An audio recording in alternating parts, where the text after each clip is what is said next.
Hi hello. അപ്പോൾ ഇന്ന് നമ്മുടെ ആഷിക്കുട്ടീൻ്റെ പിറന്നാളായിരുന്നു. അപ്പോൾ രാവിലെ അവൾ നേരത്തെ കുളിച്ച് അമ്പലത്തിലൊക്കെ പോയിട്ട് വേഗം സ്കൂളിൽ പോയതായിരുന്നു. അപ്പം ഞങ്ങൾക്ക് അങ്ങനെ കാണാനൊന്നും പറ്റിയിട്ടില്ല, ജസ്റ്റ് ഒന്ന് കണ്ടിട്ടേ ഉണ്ടായിരുന്നുള്ളൂ.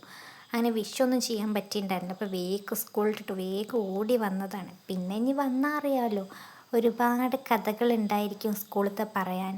അപ്പോൾ ഇന്ന് ബർത്ത്ഡേ എന്നും കൂടിയും പറഞ്ഞിട്ട് കുറച്ച് ഷൈൻ ചെയ്തിട്ടുണ്ട് സ്കൂളിൽ എന്നൊക്കെയാണ് ഈ പറയണത്. പിന്നെ എന്തൊക്കെ കോമ്പറ്റീഷൻസൊക്കെ ഉണ്ടായിരുന്നു, അതിൻ്റെയൊക്കെ കാര്യമാണ് ഈ പറഞ്ഞുകൊണ്ടിരിക്കുന്നത്. അങ്ങനെ അത് കഴിഞ്ഞ് അവൾ വേഗം ഡ്രസ്സൊക്കെ മാറ്റി ഒന്ന് മേക്കപ്പൊക്കെ ചെയ്ത് വന്നിട്ടുണ്ട് കേട്ടോ. എനിക്ക് മിഠായി കൊണ്ടു തരാൻ വേണ്ടി വന്നതായിരുന്നു. അങ്ങനെ അവൾ മിഠായിയൊക്കെ തന്നു. അത് കഴിഞ്ഞിട്ട് പിന്നെ ഇത് ഇടയ്ക്കിടയ്ക്ക് ഉണ്ടാകുന്നതാണ്, ക്യാമറ ഓണാക്കി ഞങ്ങളുടെ രണ്ടുപേരുടെയും കുറച്ച് ഷോ. അങ്ങനെ അതൊക്കെ കഴിയുമ്പോഴത്തേനും അവിടെ ഒപ്പി അച്ചോളും ചേച്ചിയൊക്കെ കൂടി നല്ല അടിപൊളി ഒരു സദ്യ തന്നെ റെഡിയാക്കുന്നുണ്ടായിരുന്നു. അധികം ആരുമില്ല, ഞങ്ങൾ മാത്രം. പിന്നെ ആരാ, അച്ചോൾ വന്നിട്ടുണ്ട്.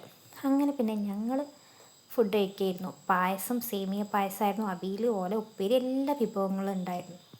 അങ്ങനെ ഞങ്ങളെല്ലാവരും കൂടി ഫുഡ് കഴിക്കായിരുന്നു. അടിപൊളി സദ്യയായിരുന്നു. അങ്ങനെ ചോറൊക്കെ ഉണ്ട് കഴിഞ്ഞതിന് ശേഷം പിന്നെ ചെറിയൊരു കേക്ക് കട്ടിങ്. അപ്പോൾ കേക്കൊക്കെ മുറിച്ചു. നിങ്ങൾ കേക്കൊക്കെ